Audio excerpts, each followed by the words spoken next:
-3 charge.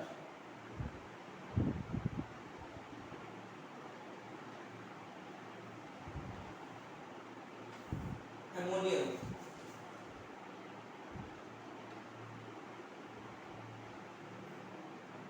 Ammonium NH4 plus hydroxide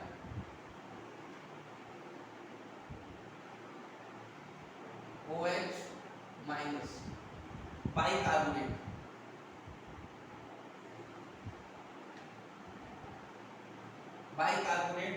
HCO3 minus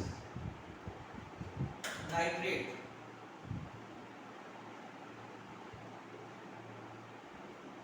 NO3 minus carbonate CO3 2 minus sulphide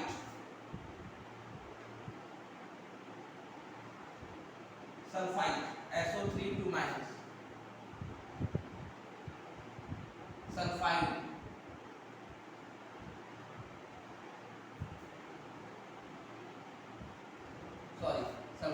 sulphate SO4 2 minus. अब आ रहा है -3 phosphate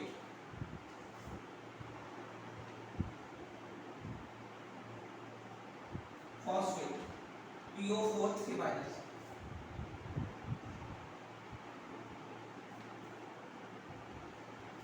nitride phosphide P3 minus nitride N3 minus. ये क्या है हमारे common polyatomic ions के charge आ रहे हैं। तो वो monoatomic positive charge, monoatomic negative charge और पॉलीएटॉमिक चार्ज ये हमको क्या लर्न करने पड़ेंगे। अच्छा तो अब दोबारा से इसमें आते हैं सिंपल इक्वेशन। सिंपल इक्वेशन को क्या है सिंबल्स और फॉर्मूले की फॉर्म में रिप्रेजेंट किया जाता है, उसको हम क्या बोलते हैं सिंपल इक्वेशन बोला जाता है। ठीक है अब जो मैंने रिएक्शन लिखी थी वही रिएक्शन क्या है दोबारा लिखते हैं सिंपल की फॉर्म में। मैग्नीशियम प्लस ऑक्सीजन, ये क्या फॉर्म हुआ था मैग्नीशियम ऑक्साइड। इसको हम देखते हैं।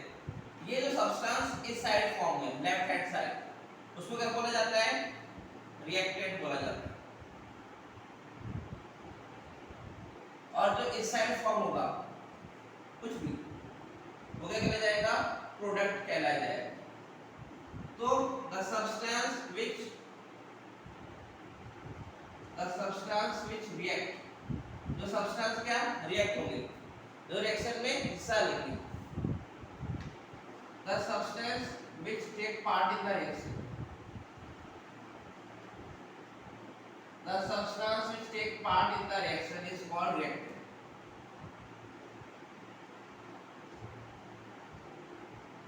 Which take part in the reaction is called reactant.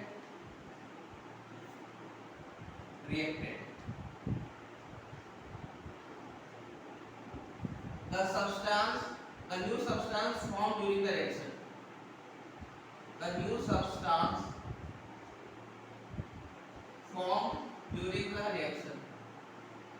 The new substance formed during the reaction is called product.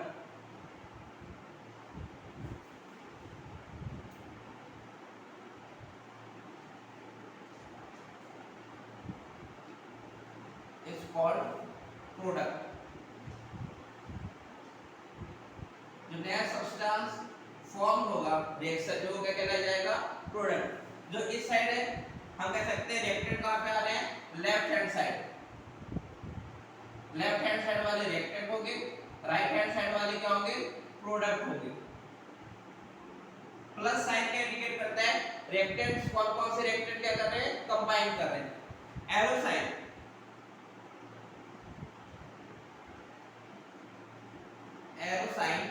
Indicate the change, ये क्या इंडिकेट कर रहा है चेंज को इंडिकेट कर रहा है, indicates the change.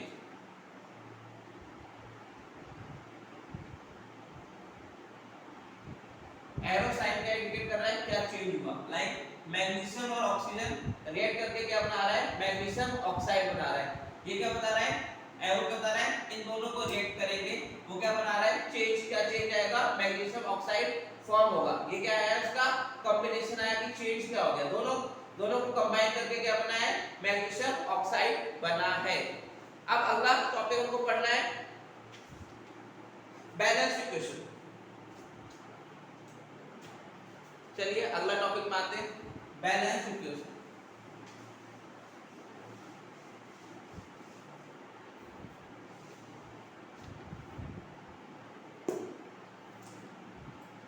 Balance equation क्या होता है,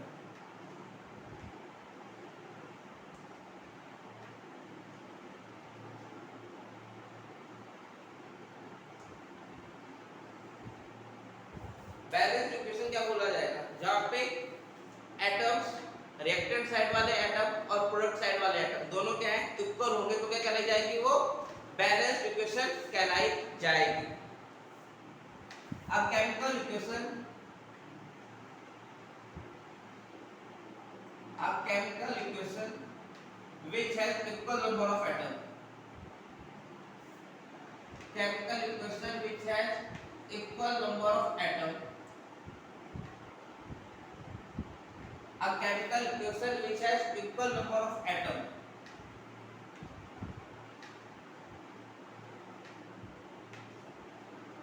on both sides of reactant and product. A chemical equation which has equal number of atoms on both sides of reactant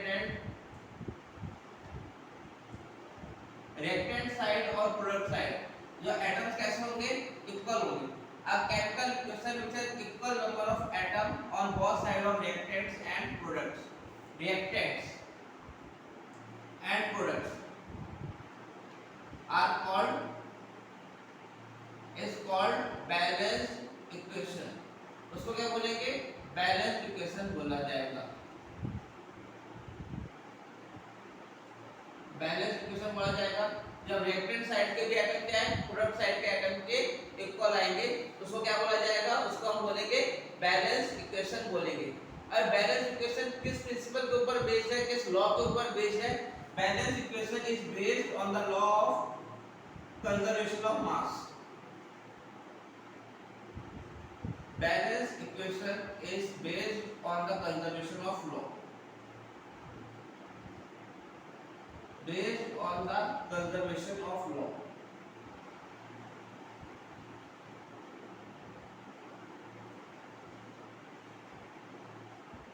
According to conservation of law.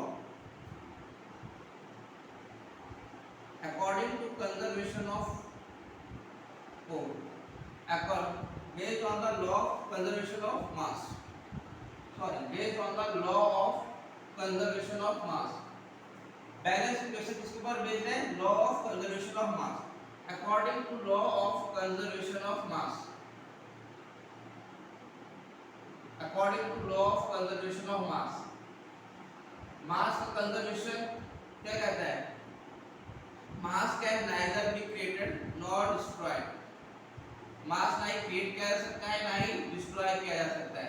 Mass can neither be created nor destroyed, in a mass can neither be created nor destroyed during a chemical reaction.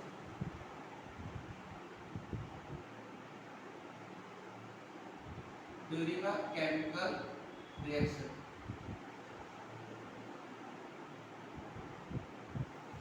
Reaction से पहले और reaction के बाद जो मास कैसा रहेगा, वो same रहेगा। ये क्या कहना है, क्या, conservation of mass, law of conservation of मास। और ये बैलेंस इक्वेशन इसी प्रिंसिपल के ऊपर बेस्ड है कि जो रिएक्टेंट का मास होगा और जो प्रोडक्ट का मास होगा वो कैसा आएगा, सेम आएगा। ठीक है, अगर कोई पूछे बैलेंस इक्वेशन को बैलेंस क्यों किया जाता है, वो किसके बेस किया जाता है, क्योंकि वो कंजर्वेशन ऑफ मास के अकॉर्डिंग नहीं है। और रिएक्शन के रिएक्शन में जो मास है, रिएक्टेंट का मास और प्रोडक्ट का मास कैसा होना चाहिए, बैलेंस होना चाहिए according to law of conservation of mass. इसीलिए क्या है, हमको जो इक्वेशन है उसको क्या करनी पड़ती है, बैलेंस करना पड़ता है।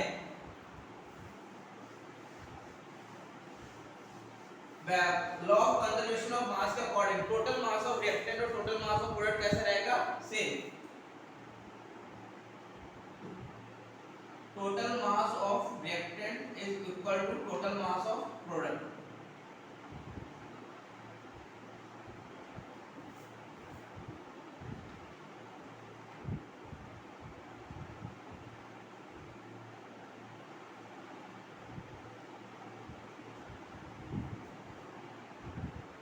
हमारे skeletal chemical equation,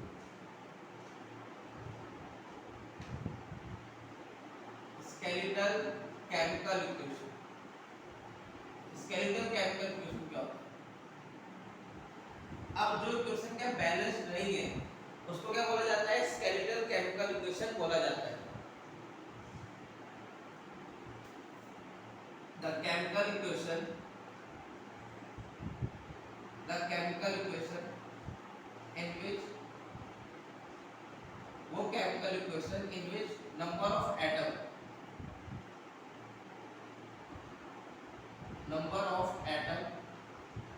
the chemical equation in which number of atom on reactant side is not equal to the product side, not equal to the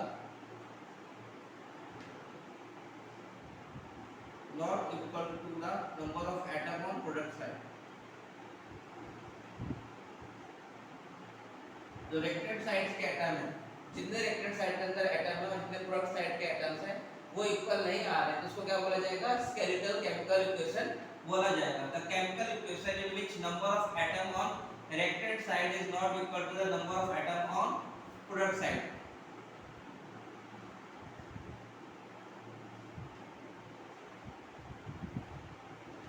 is called skeletal chemical equation। उसको हम क्या बोलेंगे? skeletal chemical equation बोलेंगे।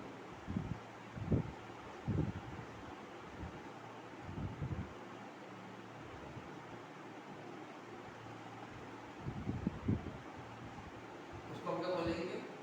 skeletal chemical equation।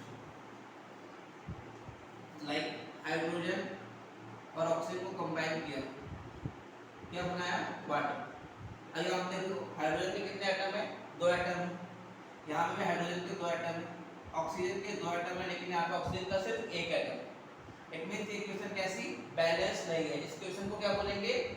Skeletal chemical equation. इसका example हम देखते हैं। ये क्या है? Law of conservation of mass के अकॉर्डिंग नहीं है। दूसरा एग्जांपल, मैग्नीशियम और ऑक्सीजन क्या फॉर्म किया? मैग्नीशियम ऑक्साइड फॉर्म किया।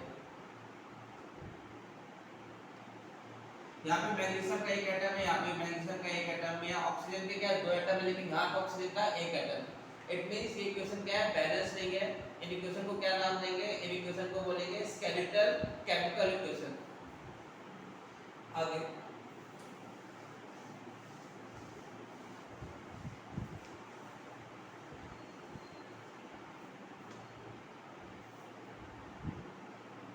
To make chemical equation more informative, chemical equation ज्यादा इंफॉर्मेटिव हो,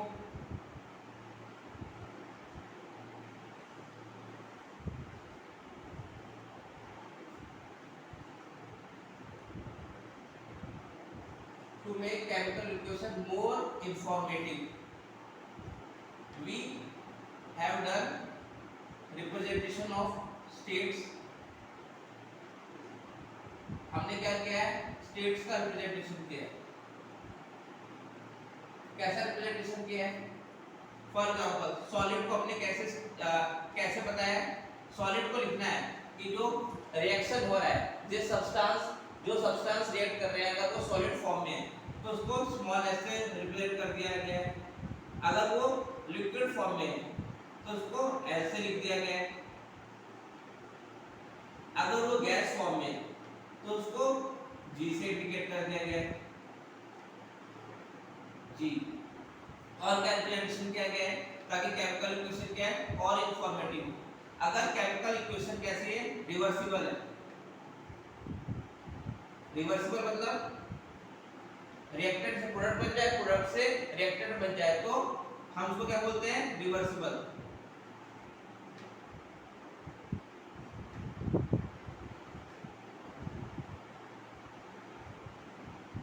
गैस को हम ऐसे करके भी इंडिकेट करते हैं, सॉलिड को हम ऐसे करके भी इंडिकेट कर देते हैं। केमिकल इक्वेशन इज रिवर्सिबल, अगर केमिकल इक्वेशन क्या है, रिवर्सिबल है, तो इसका इंडिकेशन कैसे कर देते हैं,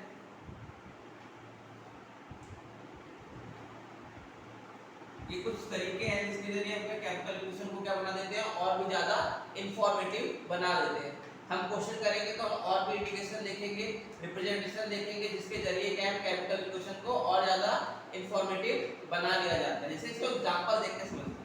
हाइड्रोजन, हाइड्रोजन क्या है, गैस है, ऑक्सीजन क्या है, गैस है, और ये दोनों मिलकर क्या बना रहे हैं, वाटर बना रहे हैं, H2, और वाटर कैसा है, लिक्विड।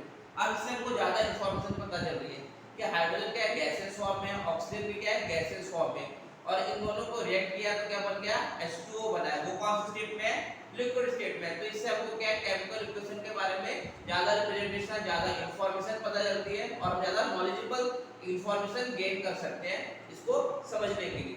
ठीक है, आज का वीडियो हम यहीं पे कंप्लीट करते हैं। आपको समझ में आया होगा केमिकल रिएक्शन क्या होता है, केमिकल इक्वेशन क्या होता है। अपने अगले वीडियो में हम केमिकल रिएक्शंस के टाइप देखेंगे। ठीक है, I hope you like this video.